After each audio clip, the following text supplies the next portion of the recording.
You've connected to Cisco Unplugged. All right, hello everyone, and we are here at 2025 Cisco Live here in San Diego, and I am joined on the World Solutions floor here by Matt Swartz and Josh Suhr. How are you guys doing today? Good, thanks for having us. Good. Yep. Great to see you. Yep. Welcome back to the show. It's a long week, isn't it? Yep. It's been a while. It is, It's yes. a marathon, not a sprint. Exactly. Third day, feels like 7. Yes, yes. At least we're not in Vegas, though. So Oh.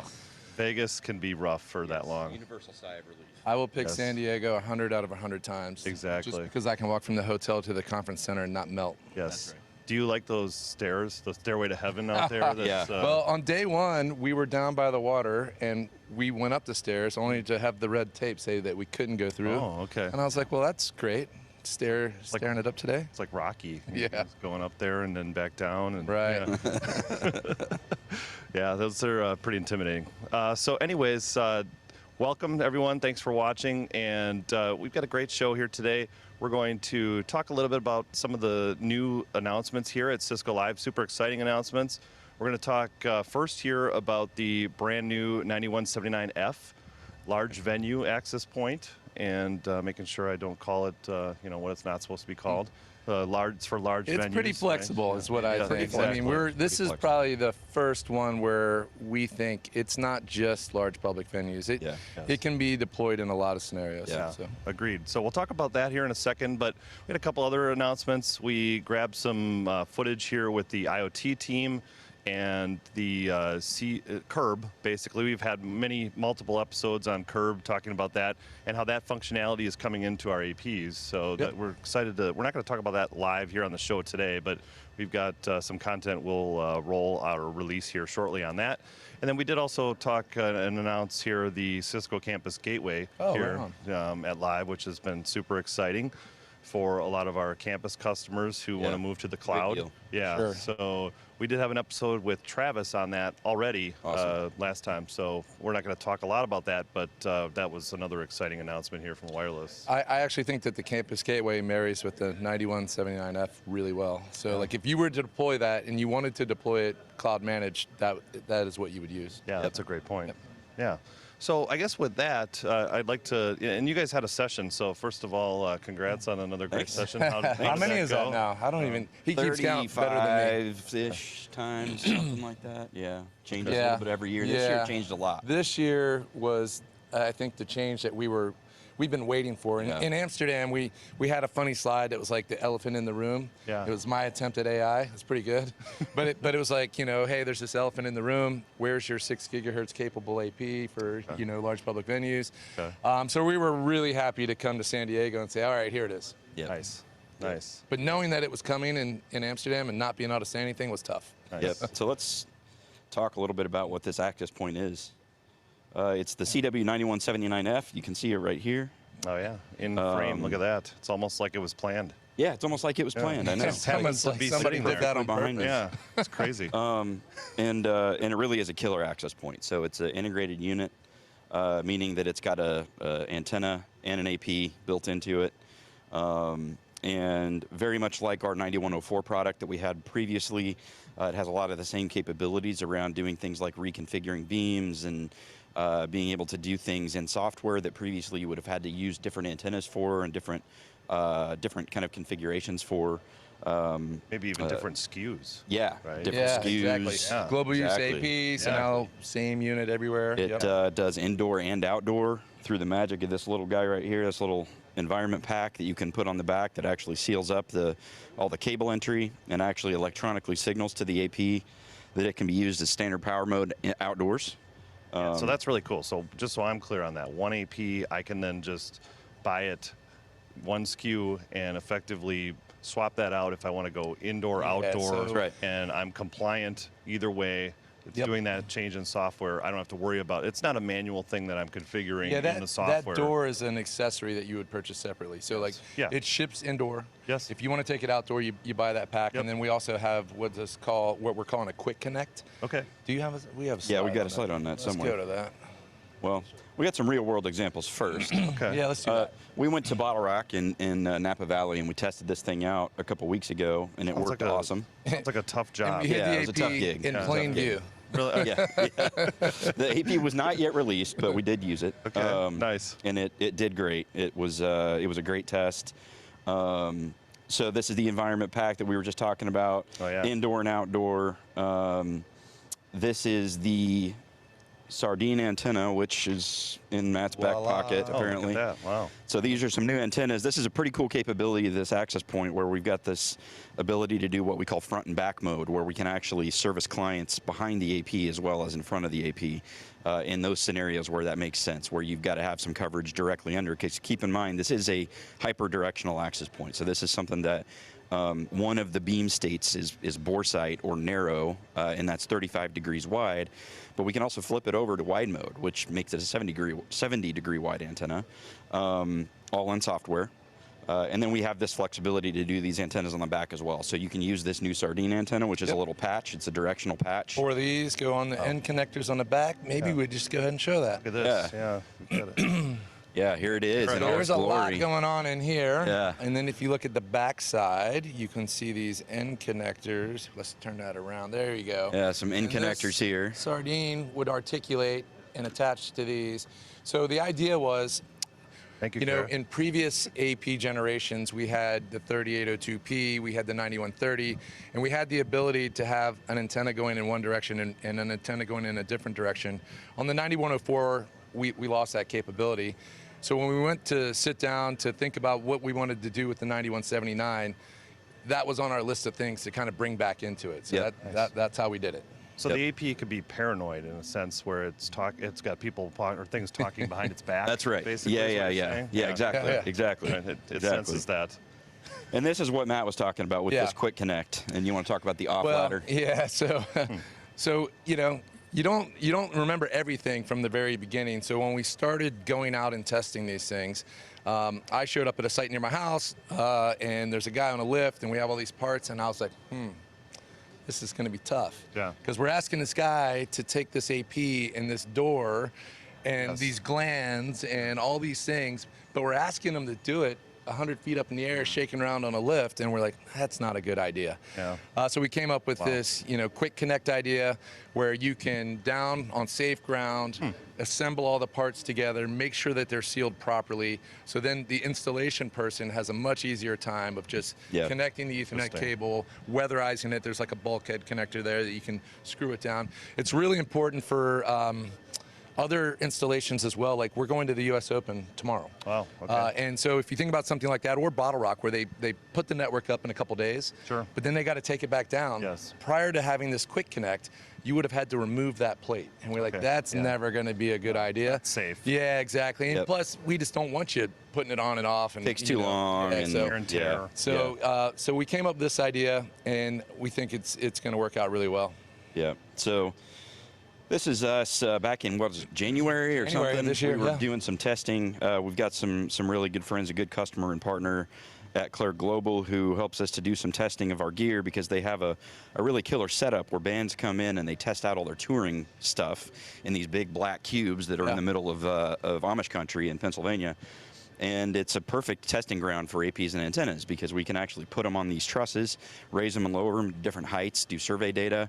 The grid in the ceiling is actually also etched into the floor, so we So can you get get perfect really, really high accurate resolution surveys. surveys. Yeah. So we did a bunch of that testing. We compared it with the old 9104. It performed better in every category, both in 5 gig, and of course now we've got the 6 gig capability too. Wow. Yeah, so special thanks to the folks at Claire for Yeah. letting us do that. That Rockledge campus, if you ever get a chance to go there, it's amazing. If For you sure. like music, Cool. go check that place out. Yeah, nice. And this just gives you an idea of what some of this data looks like. So we took it out to Bottle Rock, like we were saying. We collected a bunch of survey data. We did some GPS surveys. And much like we expected, you know, we've got a nice, in narrow mode or bore sight mode, we've got a nice narrow cell. So we get that, you know, nice narrow coverage pattern that we want.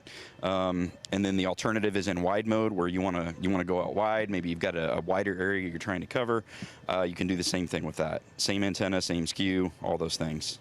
When was this event again? It's like 2.5, 3 weeks ago. Yeah. Oh, okay. Yeah. Very Nice. recent. Very recent. End of May, Napa Valley, good time of year. Nice. Yeah. You want to? Well, so we had this idea that we wanted to show the power of 6 gigahertz in high density. And so, like I said, we're really good friends with the Claire Global folks. And we had this idea, and we said, you know, maybe during one of the headliners, we could get into the front of house sound and do a test. And so the Arrow is where we were. And we were in the middle of a sea of people. And that's probably the hardest place to do really good Wi-Fi. Yes. I mean, it's just packed. You can see how many people are there. Well, then we got in there, so we had a little bit of space to bring our laptops and all that. And this is a 6 gigahertz speed test with the associated spectrum capture. I mean, you're ripping, 300 to 400 megs through in a sea of people. So that's impressive. Yeah. we just had this wild idea, and they always tend to support our wild ideas. And so we pulled it off, and it was awesome. But we would let you hear the sound, but Billy from Green Day said a bunch of bad words. Yep. So we had to mute that out. Yep. But this is a PG. PG. We'll keep it friendly. That's right. Exactly. That's right. So yeah, we're really stoked on this AP. It's going to be awesome. Lots of different. We call it a Swiss Army knife. Honestly, it is targeted at those large public venues, places like this where we're doing a lot of directionals overhead, those kinds of things. But it's also going to have a lot of broad applicability, I think, in a lot of other scenarios, warehouses, it's just so much distribution smaller. centers. The 9104 is still doing really well. I saw someone, one of the local sales folks that is working on the Pacers. They're in the NBA Finals and all that, and they showed a speed test from the 9104 from that field house, and it's still smoking. Yeah. Nice. But this is where it's at, but it's 6 pounds lighter, and it's just so much smaller. So your ability to put that places where you couldn't put a 9104, I think it's going to be in a lot more places. Yep. And then the indoor-outdoor capability is just huge. Same product. So I think that's a huge innovation. Yeah, I'm really excited for that. Yep. Yeah. Nice. Awesome. Anything else? Any other stories here from live? Oh my goodness. That are again, friendly. It depends. It depends on what kind of story you want to hear. No, it's. I mean, we look forward to CiscoLive every year. Yeah, we it's love awesome. sitting down with the customers, and it. The only drawback to me for live is I need a vacation when it's over. I'm just exhausted, but it's worth it every year. We have a lot of fun doing it. Our session was really good. We're just busy the whole time, but we're super pumped about this new AP, and we're looking forward. We're just the thing is like we don't just talk about it; we go and do it. So like we came from Bottle Rock to here to the U.S. Open, and sandwiched in between CiscoLive, we're out testing this thing. So it's been really good. Yep. Yeah. Plug your session, please. BRKEWN2087 is our session that we did yesterday, so that should be available in the on-demand library, I think, in a week or two. That was Jim and Simone, right? Yeah. We did say a little joke at the end of our session, and I think it went something like, if you really like this session, I'm Matt and this is Josh. Yep. But if you didn't like it, that's Jim Floric and I'm Simone Arias. And I told Simone that last night, and he got a kick out of it. They're friends of the show, too. So, I just had to get that in there. Yeah, tell them I said hi. Yeah, will do. All right, well, Josh, Matt, thank you very much. Thanks for having us. Great to have you on the show here. Yeah, awesome. So Thanks for having us. I'll let you run. I know you got the other things to Yep, do. no worries. So appreciate you. Off to meet with some customers. Yep. Meet the engineer. Here we come. Thanks so much, guys. Thanks. All right, appreciate it. All right, so what we're also going to do here next is we caught up with some folks here in the NOC. I know that every year we talk a little bit about the Cisco NOC here and at CiscoLive and go through some of the data information that we're seeing out here at CiscoLive. So we have we're going to turn it over to Al here, who's with the team in the Cisco NOC. Hi, we're here at the NOC at CiscoLive with some NOC veterans from the wireless side. So we have Edson and Tim and Salil, and you guys have been here. You guys are like old timers, right? How long have you been here? Old times, I've been since 2019. Wow. Okay. Yeah, in 2017. 2017. Old timers. Now you're a youngster here, right? Oh yeah, I mean I've been working behind the scenes for almost 10 years, but I happened to start joining the NOC last 2 years. So these guys are some of my heroes here, so I love talking with these guys. So tell me a little bit about, so the first thing, let's say, in the world of solutions, I look up, I see these access points, or I see antennas that have like little things sticking out and that sort of stuff. What the heck is all that? What's going on with that? So it sounds like the big question is the rubber duckies that we actually added. So in previous years, we've done Wi-Fi location-based services. Yeah. But this year, we wanted to kind of take it to the next level and get a lot more accuracy with BLE. So we're actually do BLE wayfinding. And as our access points are mounted 30 feet up in the air, we want to be able to increase our beaconing for those beacons, those BLE beacons, and get them all the way down to the floor. So those are actually, that's 2.4, and that's for the BLE. Okay, all right. So what biggest challenges in getting this up and running? What were the biggest challenges? Edson, go ahead, you first. Well, definitely one of the biggest challenges, and this is the first time we're doing a showcase at CiscoLive, is the Wi-Fi 7 implementation at the Marriott, right? So we have 116 9176D1s over there. We are advertising 802.11be over there. We have a dedicated SSID. So that's been a really nice experience, but at the same time, a really, a learning curve experience with all the things and the interop between different clients and, the different AKMs and, ciphers. So it's been very interesting. So I would encourage for anyone here at CiscoLive to go to the Marriott and, give it a try. Definitely. So that's one of the things. Oh, that's great. So I'm gonna piggyback off of that, and I want to ask this guy. So Wi-Fi 7. These guys deployed Wi-Fi 7. What do you think about it, right? Is there any value in it? What are you seeing from the Wi-Fi 7 deployment over at the Marriott? Yeah. So a lot of account teams, sales reps, they came up and say, hey, how do you justify Wi-Fi 7? And I think, yeah, you're also alluding towards the same thing. All I asked them is, come on the floor in World of Solutions, try a speed test. You should get about 100 meg, and then just walk across Marriott where we've deployed the new Wi-Fi 7, and you will see about 800 meg download speeds on the same app. So that's all I can justify Wi-Fi 7 for you guys. Nice. Well, that's pretty good justification. All right. So, biggest challenge of so far in the event. Who wants to take it? Biggest challenge. All right. There's actually a couple, and I think I'll let Edson and Salil chime in on interop issues on Wi-Fi 7. But one of the here in San Diego, there's and we've in previous years, back in 2019, we've experienced a lot of DFS issues. As there is a naval station, we know there's weather around us. So when we come here, and obviously in these HD environments, we want to use as many channels as possible to provide as much capacity for our customers.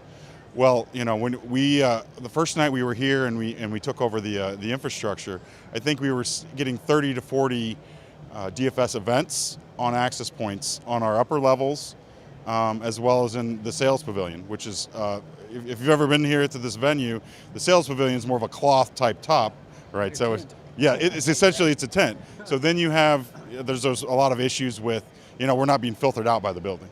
So we did a little investigation and we had conversations internally.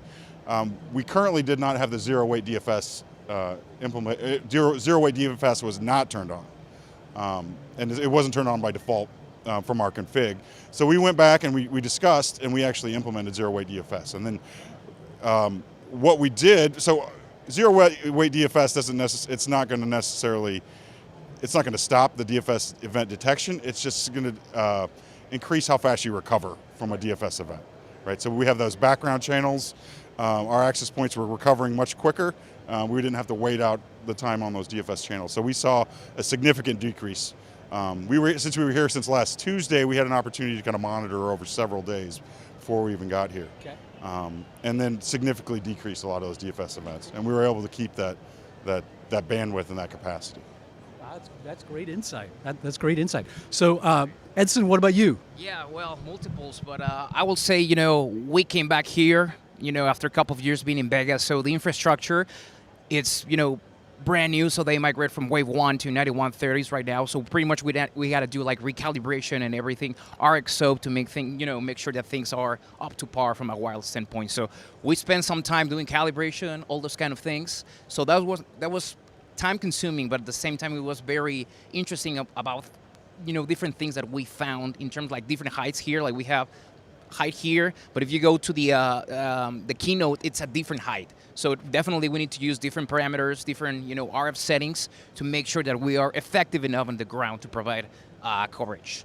So Other very interesting thing about Wi-Fi 7 in the Marriott is that right now, because of the event, kind of requirement from the event is to fire up an SSID Wi-Fi 7 is hashtag CiscoLive Wi-Fi 7. But we also have the hashtag CiscoLive, which what we have here, right? So where we are seeing is that, especially Apple devices connecting into the hashtag CiscoLive, right? We needed to advertise SAE extension keys. And many people will say, why you need to advertise SAE extension keys if you're not advertising any sort of 6 gigahertz over there, right? So everything turns out to be multi-link operation. Like devices are getting confused when they go from Wi-Fi 7 SSID or vice versa. So they are seeing some sort of trouble when they are getting into the network. So that's the reason we needed to do this kind of a non-orthodox method to add the SAE extension key over there into that SSID. The other thing on the Wi-Fi 7 SSID, specifically Android devices, sporadically when you are connecting, they are getting like no internet access. But that's sporadic, so from a user perspective, it's like, oh, there's a problem in the network, right? But not necessarily. It takes like a couple of seconds, and you move into the connected state. So that's something we are aware, our team at the NOC is aware of, so we're working on, providing a resolution into that. So a couple of things there. And real quick, just to add on, is as we bring on these new technologies, we're going to have interoperability issues with clients. And so, and this is what we expected. So we started at a smaller deployment, and we're actually gaining we're learning from this experience as well. The BE's learning from this experience, and we have all these different experiences with those clients. Gotcha. So, Salil, you're in Catalyst Center now, right? Do we actually use Catalyst Center for this stuff? Yeah, I mean, this great question. So we're running Catalyst Center 2379, which supports Wi-Fi 7 and some of the MLO stats. So we've got some interesting data comparing with the Catalyst Center and the controllers. So we started to use here as well. Curious, this is for anyone that knows the answer. Do you know, like over at the Marriott, so here we're just doing 2.4 and 5. At the Marriott, we're doing 2.4, 5, and 6 gig, right? At Marriott, we're just doing 5 and 6 for the MLO. Okay, 5 yes, and 6. 2.4 is completely shut down with the environment that we work on. What percentage are on 5? What percentage are on 6? So that's a really good question. So we're seeing about 20-25% of the total clients getting into 6 gigahertz. So I think it's a really good number. It's showing really good adoptions. Clients really preferring or really supporting the 6 gigahertz band, right? So other of the challenges really quick is that the tuning there to be able, we have 5 and 6, to make sure, from the infrastructure side, to be able to influence the client as much as possible, really to move into 6 gigahertz. We all know that it's a client decision to decide when, how to roam, right? But that was pretty much another challenge that we, it was an interesting thing, really, to make sure that the tuning from an RF standpoint goes well. So we're still monitoring that, but pretty much 20-25% of the total clients are 6 gigahertz. Wow, that's impressive. And that means 25% of the clients are also not on 5 gigahertz, right? Which makes it better for the remainder on 5 gigahertz, right? So that's great. All right, I think that's probably all we have for now. Is there any comments, any kind of anything you'd like to say or anything like that? Any funny stories? Go ahead, yeah. You can say anything you want about these guys. Well, at least this year, we did not have to do an overnight that we had to do last year, right? So I think we are all happy about it. But for the customers or whoever's watching this channel, we've been running 17.15.3 for our Wi-Fi 7, Catalyst Center 2379, and for the 9130s, 9160s, we are running 17.12.5 with the APSPs and the smooths. So that's all what I had to say. Great information. All right, well, that's it from the NOC here at Cisco Live. Thanks for joining. Thank you. All right, welcome back. Thanks, Al. That was a great job, and thanks to the NOC team there. Really appreciate everything you're doing. So we're joined here also by Kara Musig. How are you doing today? I'm doing great. Welcome back. You were the roving reporter last year, so appreciate all that. So we had to have you back. It's great. Our viewers, I've gotten a lot of comments that, hey, it was great interviews. So I thank you to our viewers for watching. Well, thank you. So you also had a session out here, right? So if you want Yeah. to plug that, that would be awesome. Yeah, it was a decade since I last spoke at Cisco Live, and it was. Congratulations. Welcome back. Thanks. It was actually here in San Diego, Oh, which really? was interesting as well. The Aerosmith one, and, I think it was. Yeah, they I were don't here. even remember the concert, Yeah. but Well, I didn't either, but it came up in a memory of a photo. Oh, So cool, cool. Yeah, so my session was BRK EWN 2029. It was all about Catalyst Center and wireless AI ops, how to get your client experience better using AI. Okay, nice. Yeah, so go check that out. Yeah. And so yeah, anything else? I mean, about the experience out here? Yeah, this Cisco Live has been one of the most exciting Agreed. that we've seen in a long time. Yeah, There's great energy. been great energy. Yeah. Lots of new products. Yes. And I love the way they're doing the products to actually see them. With Matt and Josh, we saw the access point with the clear cover, so you can actually so see cool. what's under the hood. That's so cool. Yeah, and so there's a bunch of new switches here. They're all Yeah. clear and everything. Yeah. So We got it the was. new 9350, I think, right back Yes. here. It's like you can see an inside of it, and we don't really talk about the wired side much, but obviously that's critical as well, and super exciting with all these announcements. Yeah, definitely. But great energy. It was Yeah. great Cisco Live. Agreed. Yeah, so we had a couple other things here. We caught up with a few other partners in the world of solutions throughout the week, and I talked to I talked to Ybot, and they do sensors. They've got sensors deployed throughout Cisco Live here, and caught up with their CEO. I think you talked to him last year, Roger.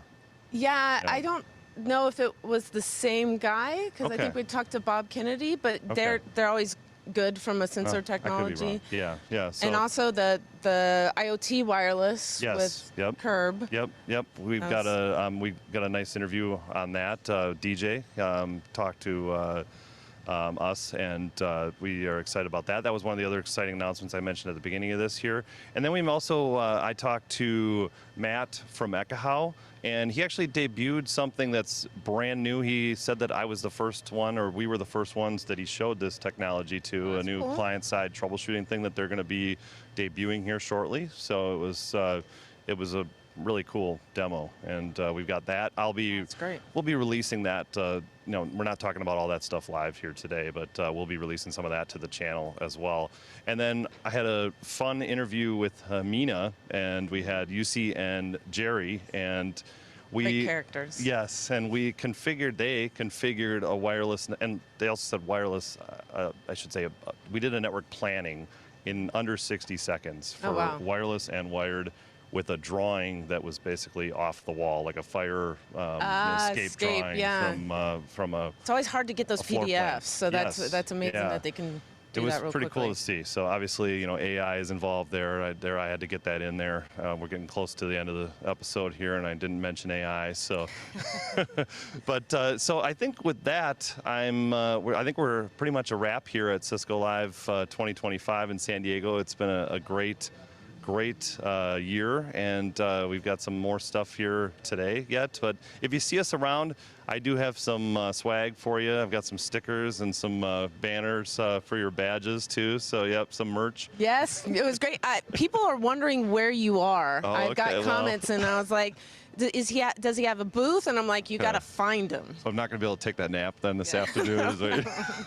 It's been a long week, like Matt and Josh were saying earlier. But no, yeah, thank you in all seriousness. Appreciate you coming back here, Kara. No, it's been great. Thanks for having us. So, and thank you to our viewers again. So if you subscribe to the channel on YouTube, youtube.com/@GetUnplugged, you'll be able to see the content and click the bell for notifications when we do post that new content here from Cisco Live. So keep an eye out. We'll be releasing that here over the next couple weeks. But so thank you everyone for tuning in. Great to see you. Thank you, Kara. And Thank you. special thanks also to Matt and Josh for today, and Al and the NOC team. And so I guess that's a wrap here on Cisco Live. So until next time, stay connected and unplugged.